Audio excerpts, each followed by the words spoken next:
મેં એક વાક્ય એટલું કહ્યું કે બેન, તારા અત્યાર સુધી તારી કોઈ કિંમત નહોતી, તારા પરિવારમાં કદાચ તારા સભ્યો તારી કિંમત ન કરે, કઈ વાંધો નહીં, પણ તું આજે એક કામ એવું કર કે તારા સાસુ સસરાને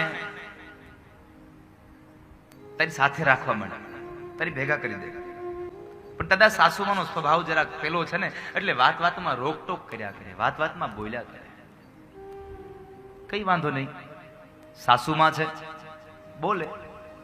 સાસુમાના જેટલા શબ્દો અંદર ઉતારવા જેવા હોય ને ત્યારે એક કાન બંધ રાખવો, બાકી જયારે ઉતારવા જેવા ન હોય તો બે કાન ખુલ્લા રાખવા. અને અત્યારની બધી યુવાન બહેનોને કહું છું કે સાસુમાં કદાચ મોટી ઉંમરના હોય તો એ કદાચ એ આગળના સમયના છે, એ આપણા સમયને ન સમજી શકે, તો એ બોલે ને તો સાંભળી લેવું, આ કાનથી આ કાન કાઢી નાખવું. સાસુની સામે કોઈ દી ન બોલવું.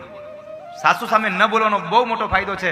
સમાજ તમારી બહુ મોટી કિંમત કરશે. તમારી સાસુ તમારી કિંમત ન કરે તો કઈ નહીં, સમાજ તમારી મોટી કિંમત કરશે.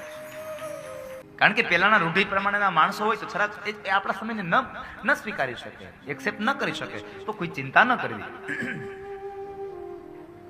પણ સાસુની સાથે ન બોલવું કોઈ દિવસ, એની સામે બોલવું નહીં. પણ આપણે થાય છે એવું, હાહુની સામે બોલવાનું બંધ નથી કરતા, આપણે હાહુની હારે બોલવાનું બંધ કરી દઈએ છીએ. કામ પૂરતું જ વાત કરીએ. તમે એટલી એની સેવા કરો, એટલા એને અનુરૂપ થઈને રહો કે સાસુ તમારી બહાર જાય ને, તમે 2-5 દિવસ તમારા પિયરમાં મળવા જાવ ને તો સાસુ તમને ફોન કરવી જોઈએ, દીકરી તું આવતી રહે, અહીંયા મને ગમતું જ નથી અહીંયા તારા વગરનું. આવું જીવન તમારું હશે ને તો સમાજ તમારી નોંધ લેશે સાહેબ.